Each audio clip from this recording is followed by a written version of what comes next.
Hello and welcome. What we are going to talk about today is this phenomenon called non-duality.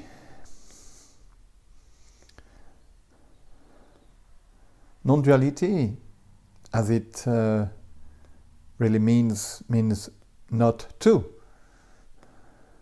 So what it implies, not to, implies that there is no separation, and that if there is ever a sense of separation, then basically your experience is one of duality. Me and something, me and the world, me and others, me and my life even. So whenever a teaching seems to imply that there is something to do, usually it implies that there is someone that will be able to somehow discover non-duality, merge with non-duality, and become non-duality. And that's the big illusion. It's a very common illusion. It's a very common teaching that we hear. And it makes so much sense. This teaching makes so much sense for the one who is living in that separation, because of course, if you feel separated and you feel strongly that yourself is an entity here that is having all these experiences, even though you may not put it that way, but basically that's what it means. You are someone going through life, learning, trying to become something different, especially if you're engaged in some kind of existential movement, engagement. So for someone engaged in that sort of thing, if they hear there is no one, it just doesn't make sense, of course, because the one here listening to that say, hello, hey, I'm here, you here, I'm listening to you and you're talking. And now you're saying there is no one. What kind of a bullshit is that? Sorry for the expression, but really, that's a logical, logical and natural way to react to such a message. That's what this message can be infuriating to so many. And that's so understandable, and I do understand. So I am not saying that myself I have discovered something personally as an individual, as an entity that has discovered this amazing realization through whatever technique or teaching or belief, that there is just no separation. It's none of it is coming through some kind of a belief. So basically I could say that here there is no belief about non-duality. I don't believe in non-duality. I don't believe that there is no one. It's beyond that in some ways. And I'm not saying that because I say it's beyond that I'm putting myself into a category of people who are a little bit more developed than others, or have understood better, or anything like that. This is something that's very important and often not really understood and not really seen, is that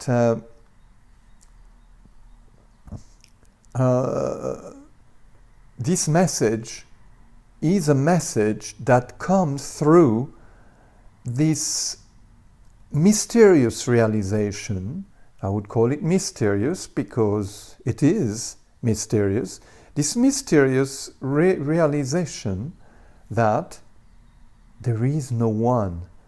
And this realization happens you could say by accident.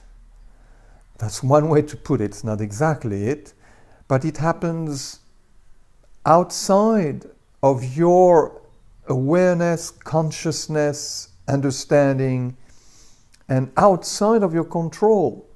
So it's not something that you have developed through whatever. There's no development to arrive at that conclusion. This is not a conclusion. It's not a conclusion as if you have, like been studying and everything, and all of a sudden things start making sense, and then you basically come to the conclusion there is no one, and now I can speak and say there is no one. No, it's not like that. The disappearance, if we could say that, of the sensation of being someone happens out of nowhere and through nothing, and especially through none of your involvement and engagement. You may have concluded, because many of the teachers who speak a bit like in that way, like I do, have been people who have been experiencing some spiritual teachings for a few years, some maybe even for many years. So it's very easy to conclude. You go through the teachings, you go through the experiences, you go through the meditation, whatever you've been doing or you are doing, and eventually it will break out into that final realization that there is no one. But it's not the case. I was going to say unfortunately or fortunately or whatever, but it's not the case. It's absolutely not the case. This disappearance of that sensation, impression of disappearance, of separation, happens on its own. It may happen in the middle of you listening to a spiritual teaching. It may happen as you are shaving in the morning. It may happen as you wake up one morning and you're not there anymore, and that is it. It may happen speaking to someone. It may happen walking, having a walk outside. Or it may happen watching a movie. It's very mysterious, it's strange, it's very strange and very odd. And we have to really reiterate this, that it is very odd, very strange and very mysterious.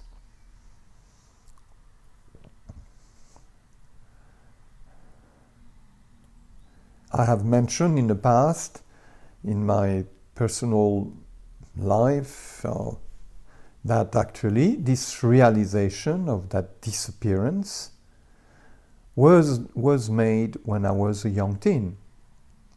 It had already been seen then.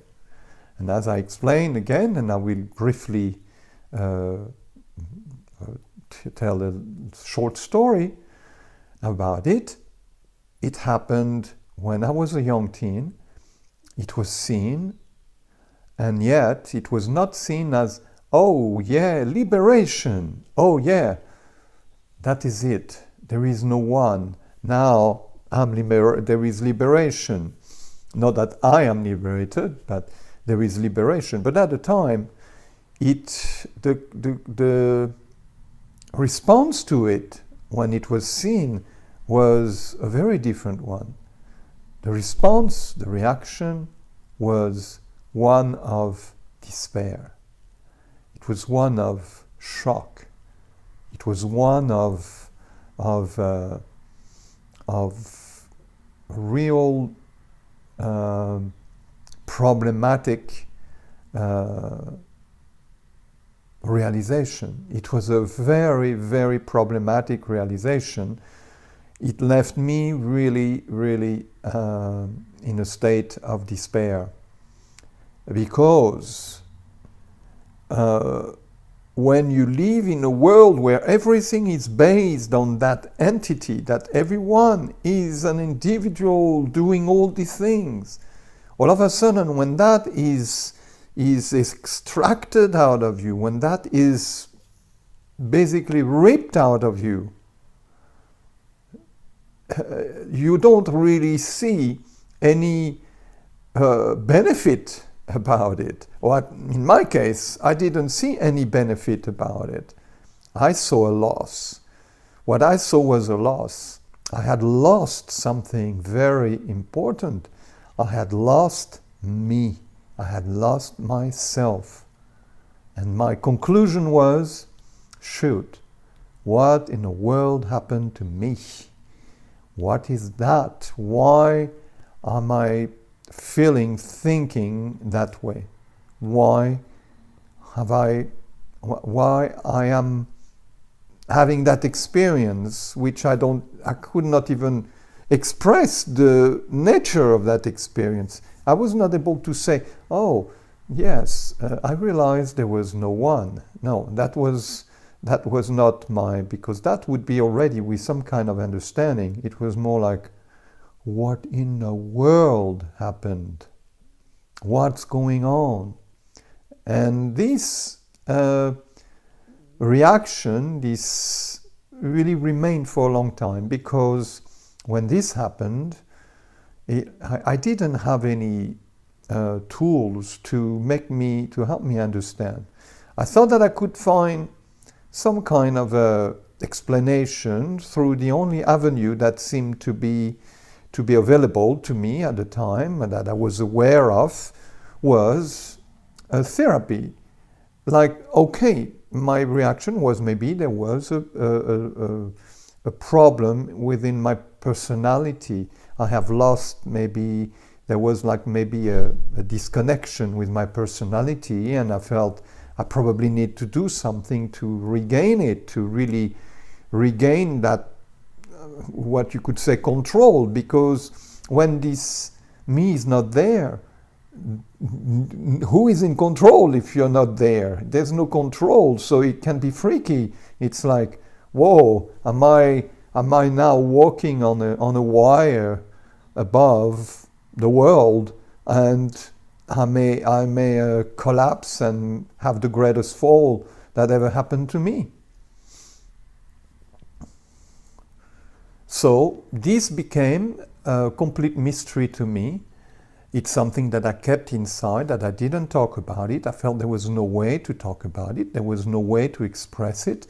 There was no way anybody would understand. They would all come to the same conclusion, whether you're a therapist or no. It's like, well, you have a bit of a experience, probably some problem within your personality, and you may be going through a change or a development of yourself, and there is a stage of feeling that way and everything. But I could see that it was not the case. I could see that there was no such a thing as something that could be fixed like that. I was hoping there could be, and at the same time I knew. And that's why when I did that psychotherapy, it didn't take very long, a couple of sessions, to realize it's hopeless. There's no point. Something there it's a kind of a final thing that happened to me. It's just the way it is now. I have to live with it, knowing that even trained therapists cannot really relate to it. Why? Because it's not part of their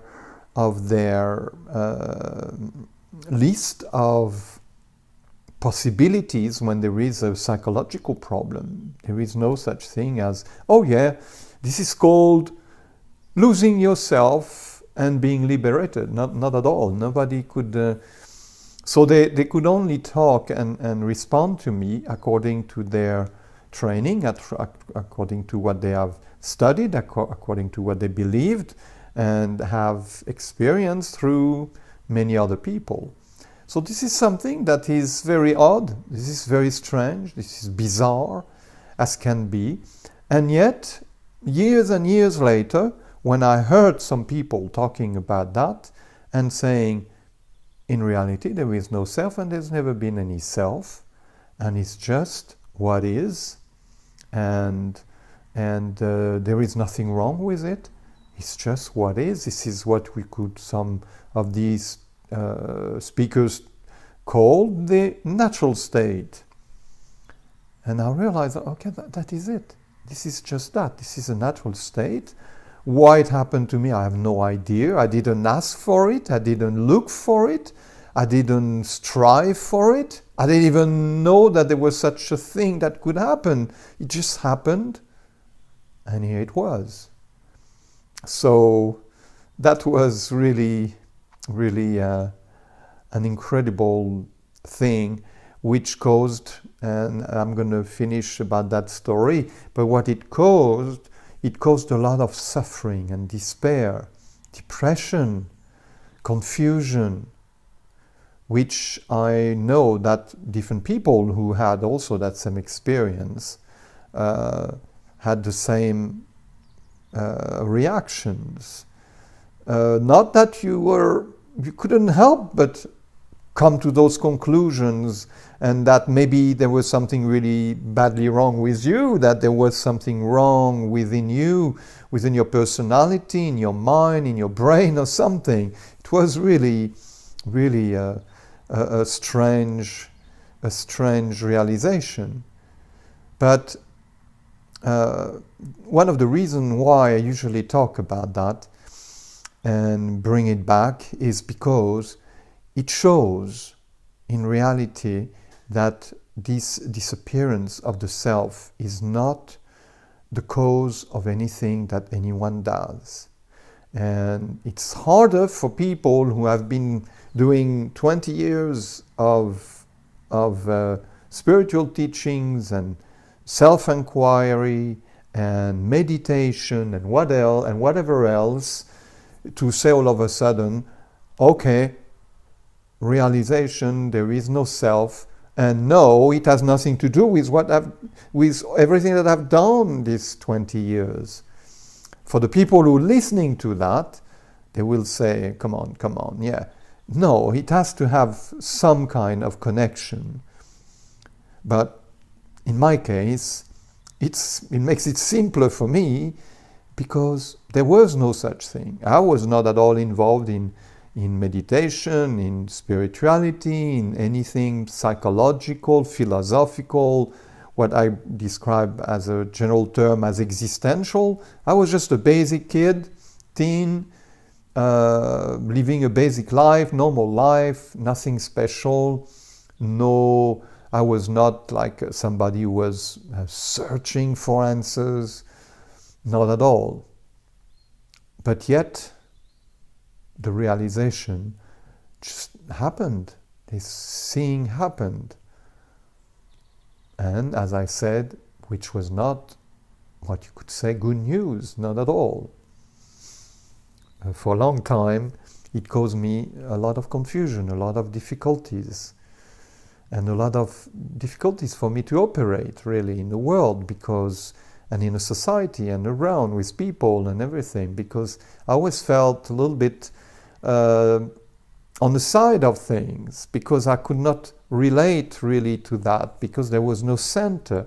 And it seemed that everybody was living according to a center, through a belief, through an energy of being someone, having plans and everything. I lost a lot of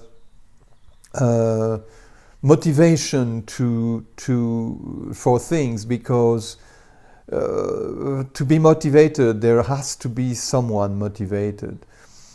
So I lost most of my motivation for things, for becoming something in the world. I realized that was not important. It was useless in many ways. And that caused a lot of problems.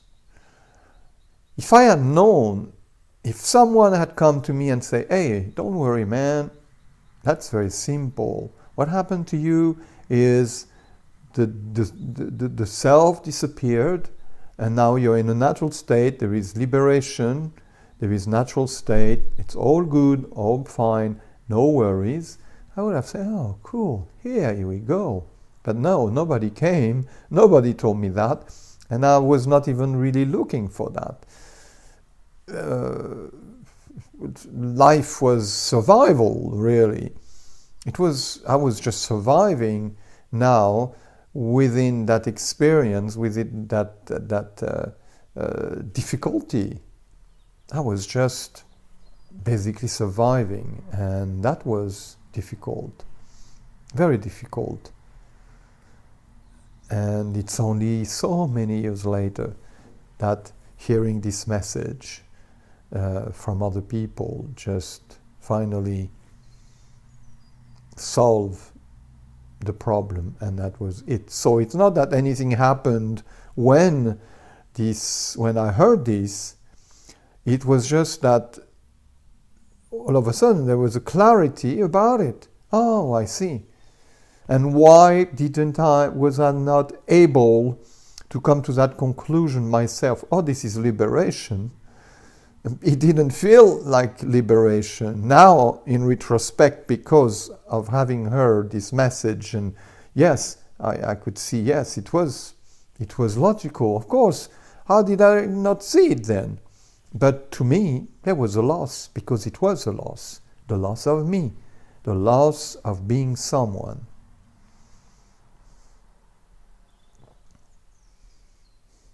So yes, it is mysterious. Yes, it is strange.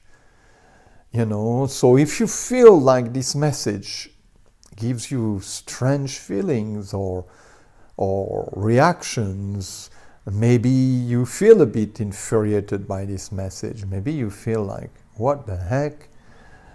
What is that? It's stupid. It's so, of course, it's absolutely logical. I don't blame you.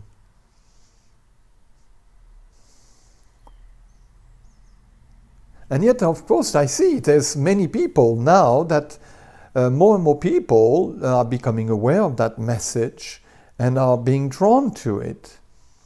There seems to be a readiness for certain individuals to be attracted by this, or to be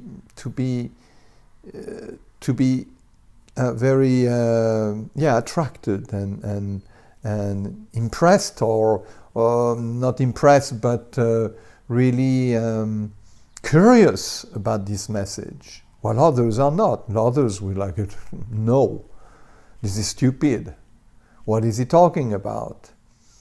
But if, maybe you're one of them that may listen and feel some kind of resonance with it, even though it doesn't mean you are that this self has disappeared, but there is somehow, maybe there is there a little readiness.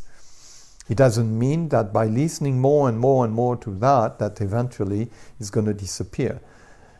You can see that there are people that have been doing spiritual search and that have meditated and listened to non-duality message, whether it's presented as this one with a final there's no one, or more how you can become non-dual if you do this or that or the other.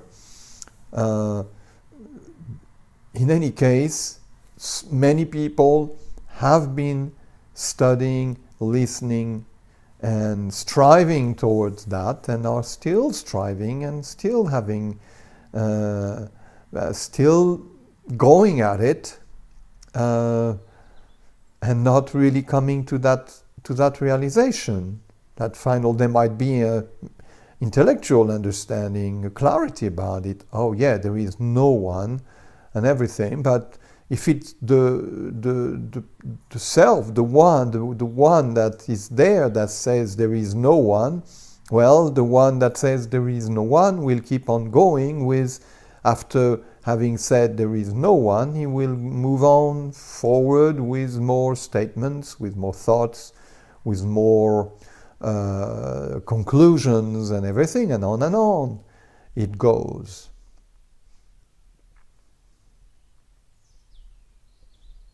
So really, do I have an advice for you? If you are in that case, I have no advice. If you if you do whatever you're doing, maybe keep on doing it.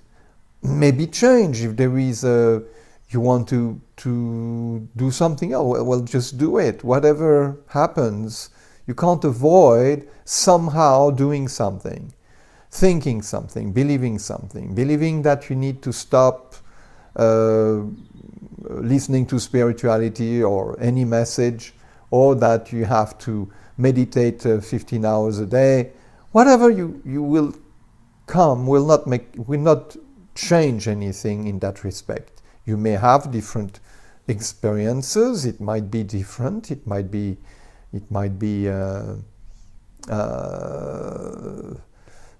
you might have some very interesting experiences and giving you hope, giving you a reason to go on, to go forward, and feeling like you're getting there. Because that's what a lot of these messages of spirituality gives you, the hope of in the future.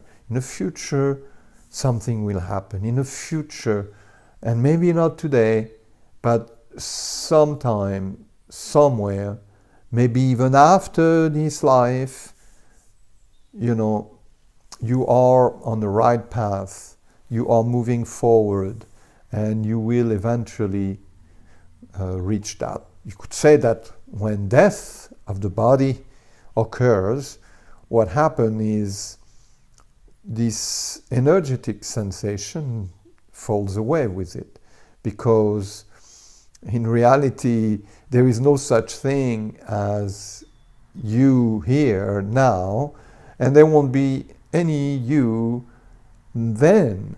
So there will be no one moving forward after death. So you won't be able to, as we said, preside over your own death. You will not be able to. Death is gone, and now the spirit, the soul, whatever, moves on.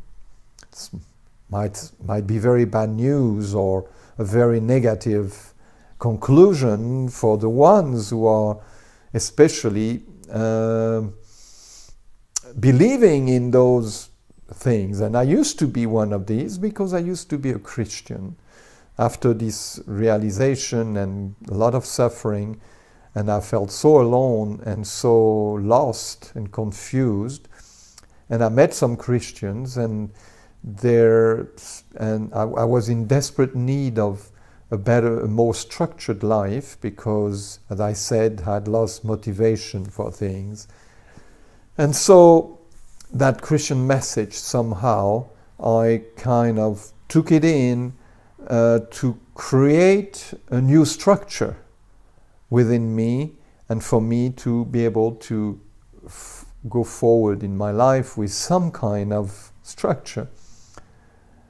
Unfortunately, it's not even unfortunately, it seemed to be helpful, and it was helpful.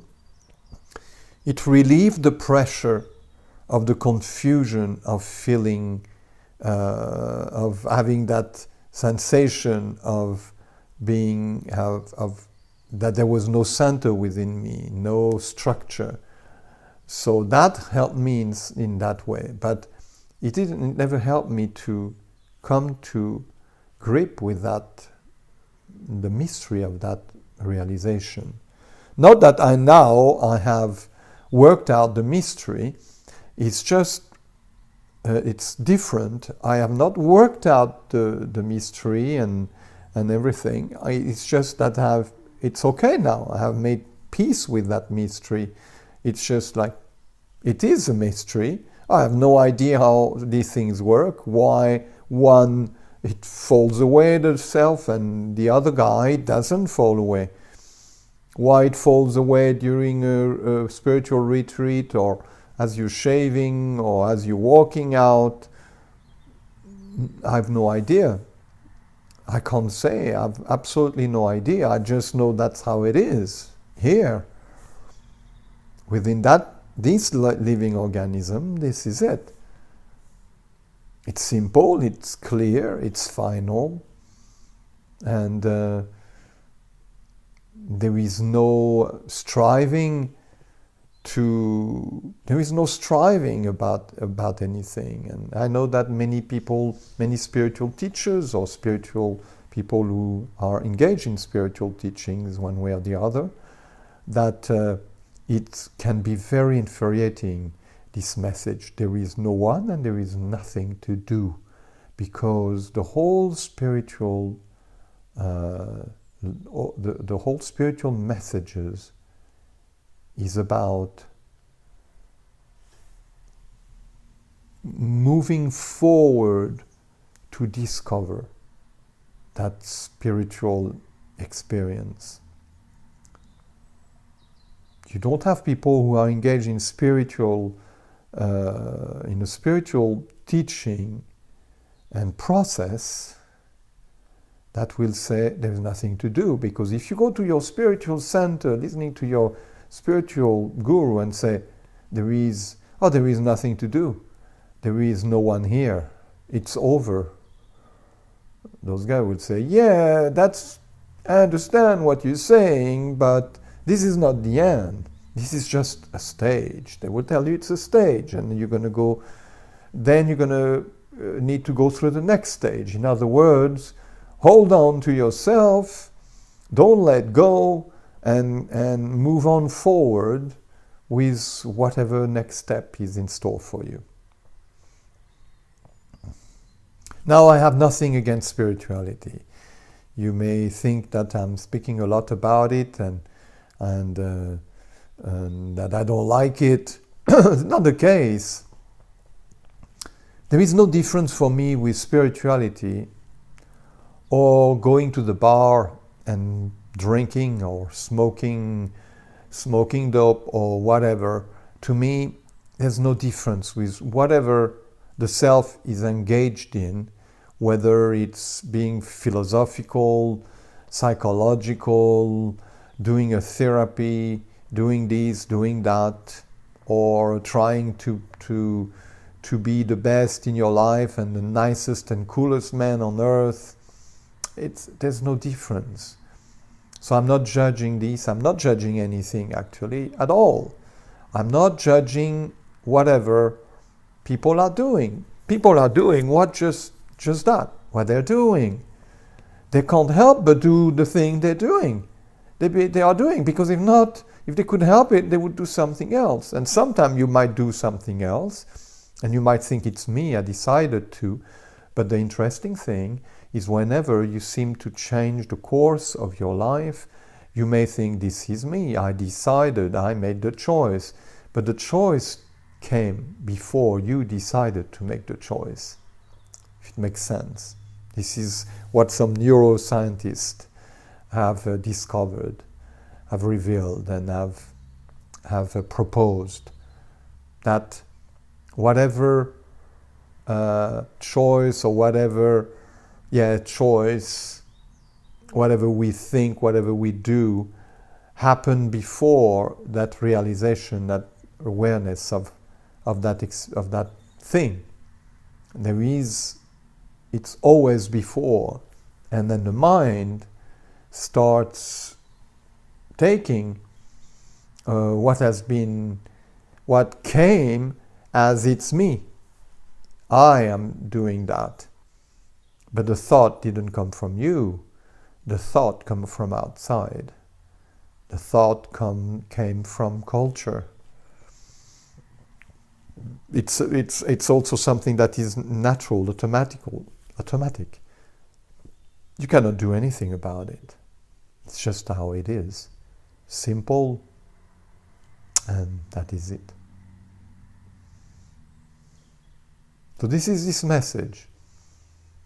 Weird, amazing, exciting, very challenging, very, very challenging. And fascinating. It is fascinating, for the me hearing. Some people find it fascinating, others will just put it aside as stupidity or half-baked spiritual experience, as if it's only a little stage there in your growth, in your development, whatever it is. But this is just how it is. It's just simply as it is. And you could say that that realization brings somehow a great, very, very nice in that sense. But it's not like you live constantly in that, but maybe when that realization starts being made, there might be a, okay, But it's not like you remain in that state of, day in and day out. It's very ordinary. It's extremely ordinary and simple. It's not at all what the mind, the me, the one that is looking for that. It is far from being what the mind thinks or concludes what it would be, what it will be, if it was sin. It would be different. When this is sin, you think it is very different. It is very simple, it's ordinary, and yet it's fascinating. It's extraordinary, and yet it is extremely ordinary. It's both at the same time. So I will leave you with these thoughts. Please don't hesitate to write comments, questions, reactions, good or bad, doesn't matter. And I'll talk to you soon. And thanks for listening. Bye for now.